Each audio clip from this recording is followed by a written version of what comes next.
Hey there, my name is Rose. I'm the one you don't hear about in those family photos where everyone's smiling like they don't have a care in the world. I got a sister, Lucy. She's been the star of the show since the day she was born. Little Miss Perfect, right? And me, I'm basically the backstage crew in my own life. But enough about that. So, let me paint you a picture. It's the morning of my 10th birthday. I'm at the breakfast table, thinking maybe today, things will be different. Dad's munching on his toast, buried in a newspaper. Mom's fluttering around, and Lucy's there, eyes all wide and innocent. I'm waiting for some pancakes, maybe a happy birthday, the usual birthday jazz. That's when Lucy, all sweet-like, starts to cry. Through her tears, she goes, "Rose pushed me, and I hurt my knee." I'm standing there, jaw on the floor. What? No, I didn't. But Dad just peers over his paper, frowning like I'd spilled his coffee, and Mom, well, she's already knee-deep in Band-Aids for Lucy. "You gotta be kinder to your sister, Rose," Mom lectures, no room for buts. But you heard your mom, Dad cuts in. And just like that, end of story. No pancakes. Lucy's whimpering turns into a sly grin the moment they're not looking. Birthday cancelled on account of sibling drama, courtesy of yours truly. Fast forward to Christmas that year. I wake up thinking maybe this time I'll score some decent loot. We're around the tree, and Lucy's tearing through her presents like a tornado. New phone and fancy threads. I find my name on a package, rip it open. Socks. And some dollar store alarm clock. I mean, come on. Later, I'm sitting on the porch, skipping rocks on the sidewalk. Grandma Joan finds me there, hands me a cup of hot cocoa like she always does when the world gives me the cold shoulder. "Thanks, Grandma," I manage, trying not to sound as grumpy as I felt. High school was no different. Lucy had the looks, the friends, I had acne and a job at Sal's Pizzeria. Worked my tail off, got those grades, and I'm thinking, this is gonna be my ticket out, right? There's this one night, senior year, college brochures spread out on the kitchen table like a bad hand of cards. Dad's fixing the sink, Mom's doing her Sudoku, and I'm about to lay my cards down, tell them about the colleges wanting to throw scholarships my way. I'm all, "There's this college outstate dash. Money's tight, Rose," Dad says straight off, not even looking up. "We're looking at community options." I shoot a look at Mom for some backup. She doesn't look up from her puzzle. "We're saving for your sister's college fund." That's when Grandma Joan steps in, real quiet. She talks to Dad first, then Mom. It's not pretty, but when she's done, she's got that check for me, pressed it into my hand like a secret handshake. "Make it count, kiddo," she says, eyes all fierce. And that was it. That check was my golden ticket, my ride far away from socks, alarm clocks, and Lucy's messes. Out of the circus, just like Joan said. As soon as my feet hit the campus of that outstate college, it was like I could finally breathe. No more Lucy, no more comparisons, no more feeling like an afterthought. I was my own person here, and that was all kinds of liberating. So yeah, I dug into those law books like they were the only things keeping me grounded. I was at the library more than I was at my own dorm room. Came to know every coffee stain on those tables like they were my personal constellation of caffeine. But it wasn't all smooth sailing. Money was tight. I remember this one time at the campus grocery store, counting coins from my pocket for a week's worth of ramen. The cashier was tapping her nails, looking bored out of her mind. "You gonna pay or what?" she drawled, popping her gum. I was a dime short. A freaking dime. "Hold on," I mumbled, searching my pockets for a coin that wasn't there. That's when this guy behind me sighed loudly and threw a quarter on the counter. "Here, keep the change," he grunted. Embarrassing? Yeah, you bet. But it was also the day I met Mike, who turned out to be a fellow law student and a bit of a smartass. A friend, something I hadn't had a lot of. In the grind between classes and part-time jobs, Mike and I stuck together. He was as plain-spoken as they come, didn't have patience for show-offs or slackers.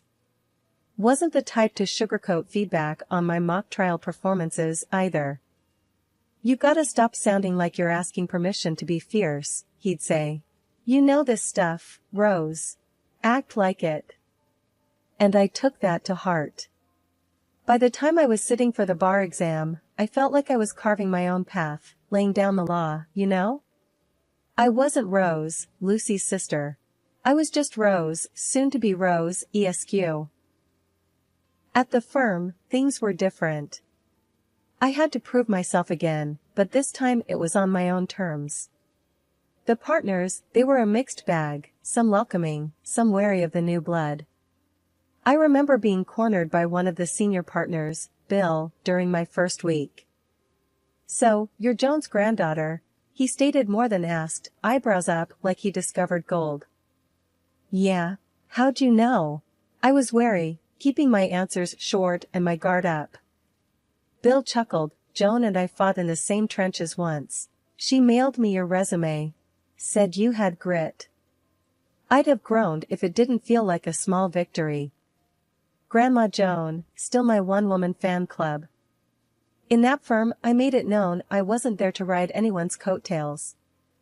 I worked cases like they were puzzles only I could solve. In the courtroom, it was another world. I wasn't the kid sister or the overlooked daughter. I was fierce. Mike's words came back to me, about not asking for permission. "If the glove doesn't fit," I'd say, cutting through the noise, "then you must acquit." Simple, easy, nothing too fancy, to the point. It worked. So yeah, I escaped. From family expectations, from always being second best. I made it on my own terms. And it felt like freedom, hard, exhausting, but undeniably mine. It all started at the courthouse steps where I bumped into Tom, literally. Papers and apologies flying everywhere. He was there to support his buddy. I was on my first case. We laughed it off, grabbed coffee, and it turned out we could talk for hours. He was a contractor, not bothered by my legal jargon, just easygoing and genuine. Before I knew it, we were inseparable. When we decided to get married, the plan was no fuss, just us and the people we loved, sharing a good time. That plan didn't stand a chance once my family entered the picture. "It's nice," Mom would say, dabbing the corner of her eye, but her tone adding a silent "but." Dad just patted my shoulder, a silent solidarity that didn't quite warm me. And Lucy? She had to make an entrance, even if it wasn't her day. She arrived in a dress so flashy you'd think she was the one getting married. But I bit my tongue. It was my wedding day, and I wasn't gonna let her rain on my parade. At least that was the plan. Tom, he was a champ about it. Meeting my sister, he just gave me that look. Wow, she doesn't hold back, does she? I wanted to bury my head in my bouquet. You have no idea. The guests started piling in, and for a moment, it looked like it might actually be a good day. That's when Lucy decided she wasn't getting enough attention.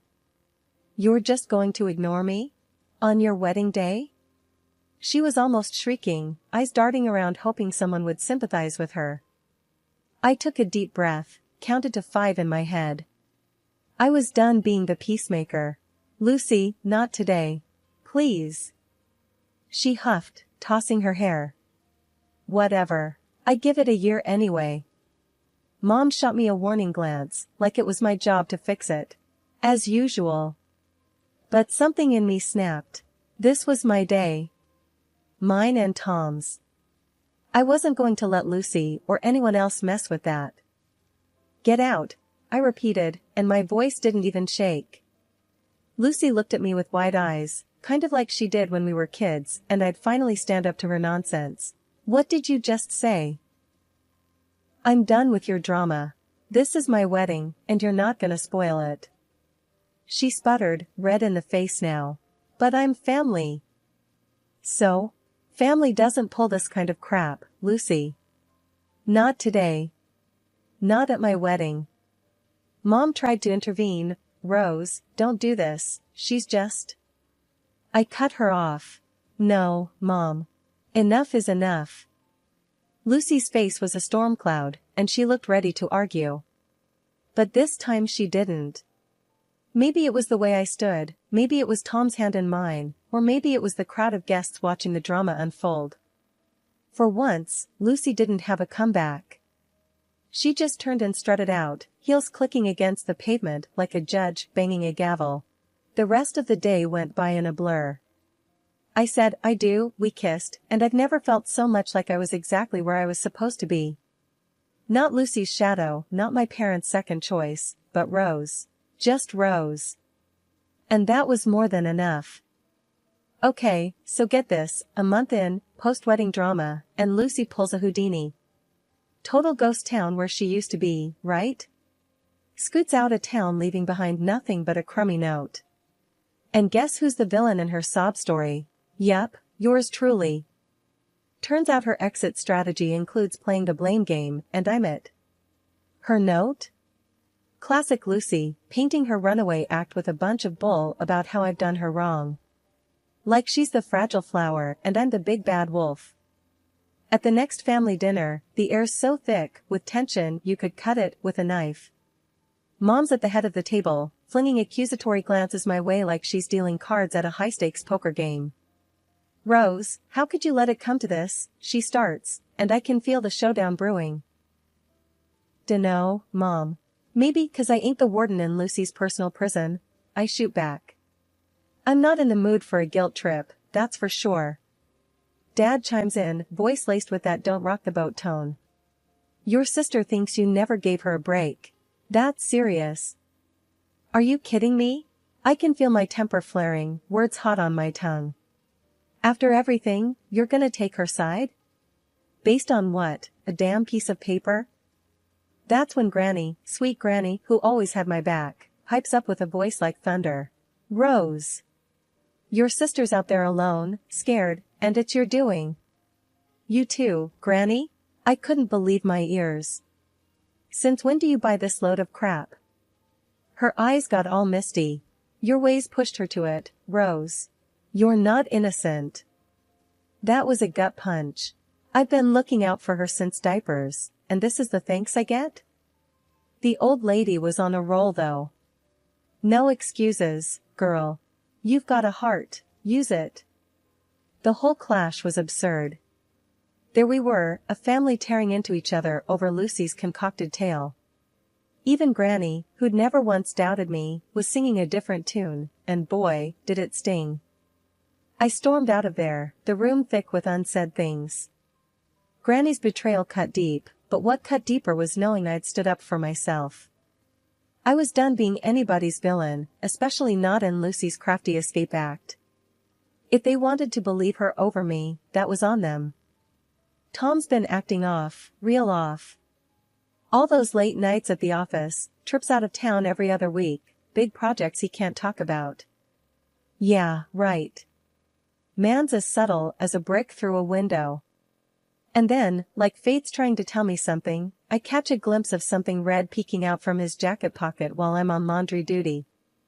A receipt for some fancy women's shop. No way was that for me. I didn't confront him.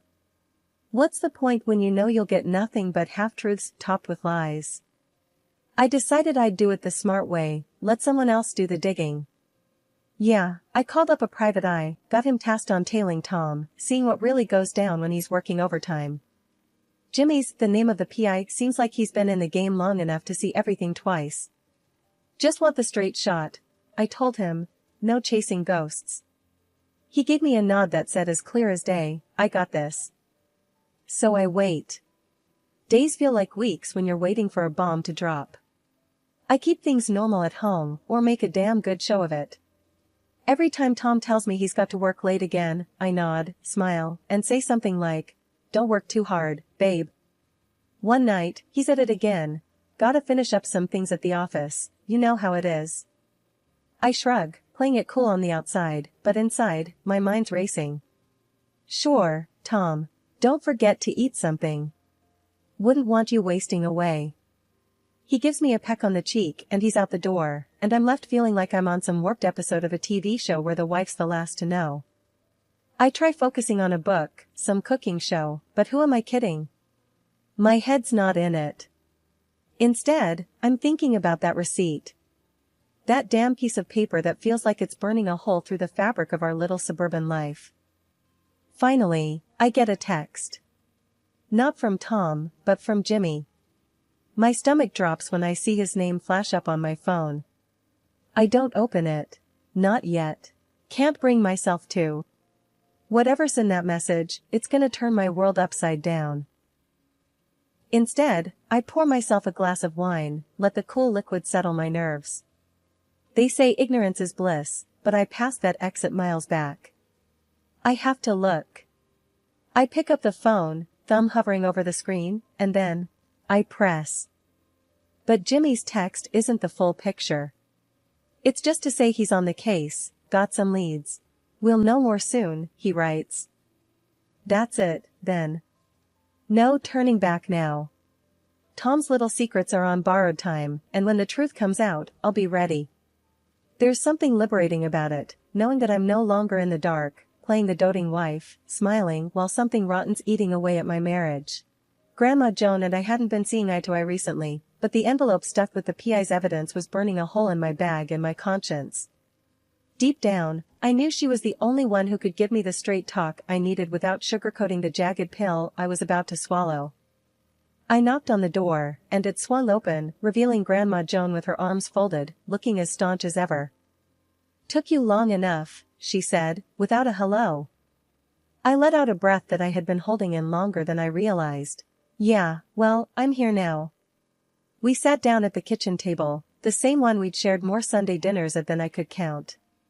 But today, it wasn't a warm roast that lay between us, but a file filled with photos and texts.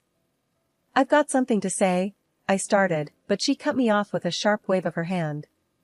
Save it, she said. I can guess why you're here, and I don't need an apology. I narrowed my eyes, ready for a quarrel, but her face softened.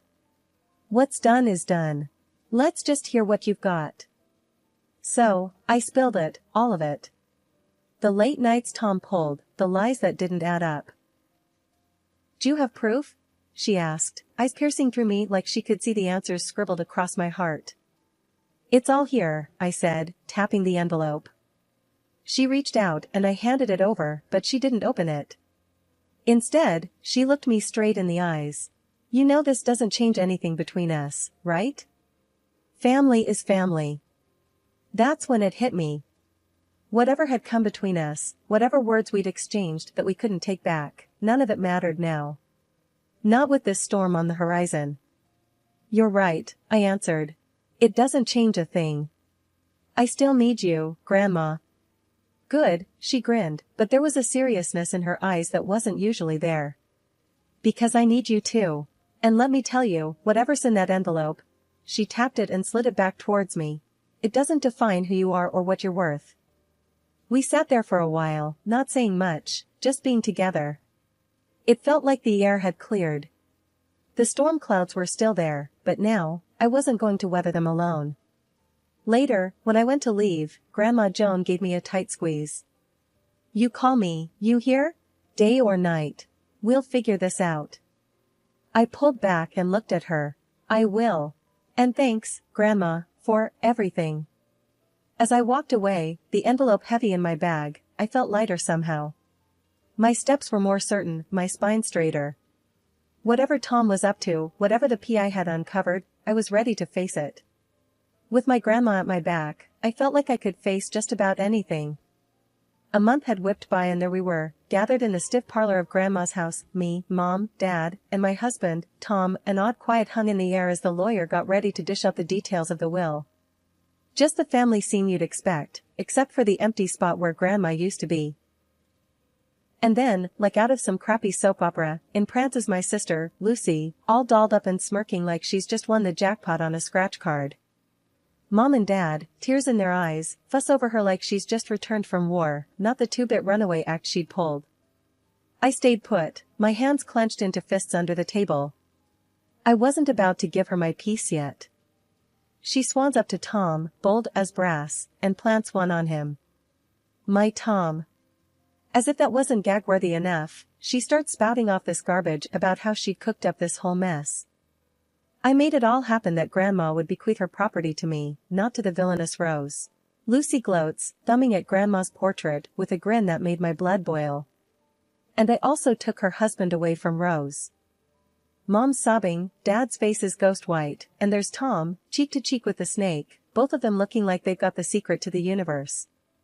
We have the last laugh, he says, voice slippery with that grin plastered all over his face. The room's buzzing with their confidence, them thinking they've got it all sewn up. Grandma's gone, and in their mind, her house, her savings, all her bits and bobs were theirs for the taking. They didn't see me smile. The lawyer, a guy with less flair than a wet match, starts talking. So, as per Mrs. Joan Holloway's last will and testament, the lawyer drones, and here it comes, the entirety of her estate, her home, her financial assets, and her personal effects are to be left to. I already see Lucy reaching out, like she could already touch the velvet of Grandma's antique chairs. Her granddaughter, Rose Marie Kendrick, provided. Lucy's hand hangs there, midair, and the smirks melt off her and Tom's faces faster than ice cream in July. She agrees to use these assets for the continuation of the local community garden which Mrs. Holloway was fond of. The lawyer finishes with no fanfare. The silence is thick enough to cut. Mom and Dad look between me and Lucy, their tears dry now, replaced with something else. Confusion? Betrayal? Both? Finally, I break the quiet. Well, I guess that's that, huh? Lucy's mouth zips shut, all tight lines, and Tom, he's paler than a ghost, his eyes not meeting anyone's. You wouldn't believe the circus that unfolded after the will reading. My phone wouldn't stop buzzing, distant relatives suddenly remembering my name. But me? I kept it tight. It wasn't about the drama, it was about staying 3 steps ahead. So, what's the plan now, Rose? Tom asked with that rat-like twitch of his lip, trying to sound all sweet and concerned. We were standing in Grandma's kitchen, a place where I'd shucked more corn than anyone's business. I leaned back against the counter, feeling the cool marble against my spine. Well, Tommy boy, first up, I'm changing the locks. His eyes darted like he'd been zapped. But, what about us? He stammered, like he hadn't been caught red-handed. I chuckled, low and steady. Us? Oh, darling, us jumped ship the moment you cozy up to my sis, just to get a piece of the pie. There were papers in my handbag, crisp and just waiting for his signature. Divorce papers, my ticket out of this mess. The PI snaps, the texts, the late-night calls. I had it all. My hand was stacked, and they didn't even know we were playing cards. Lucy's eyes flicked between us, sensing the shift in the air. She was like a cat that got caught sneaking a pawn to the fishbowl. You can't kick him out. We have rights. Rights? I arched an eyebrow, amused at her guts. Sweetheart, after what I found out, the only right you're gonna need is the right to a good lawyer. Tom's face was pale, eyes darting to the door, probably scheming his next escape. But there was nowhere for him to run. Not this time. I felt the weight of the house keys in my pocket, the grooves grounding me. This was more than just a will, it was Grandma speaking from beyond, telling me to tidy up the trash that clung to her legacy. I walked over to Tom and handed him the papers. Sign these, and we can at least pretend you walked away with a shred of dignity. He snatched them up, his hands shaking like he was in a snowstorm without a coat. His signature scribbled across the page was the scribble of a defeated man. Lucy was seething. You think you've won? She hissed, her voice a strained whisper. I smiled, genuine and clear. Honey, this ain't about winning. This is checkmate. You played dirty, and you lost. Now, if you'll excuse me, I've got a garden to tend to and a life to live. With that, I left them there, in the dust of their greed, in the kitchen filled with memories of sugar cookies and laughter, a kitchen that would soon echo with new stories. No more whys, no regrets, just me, my begonias, and a fresh start.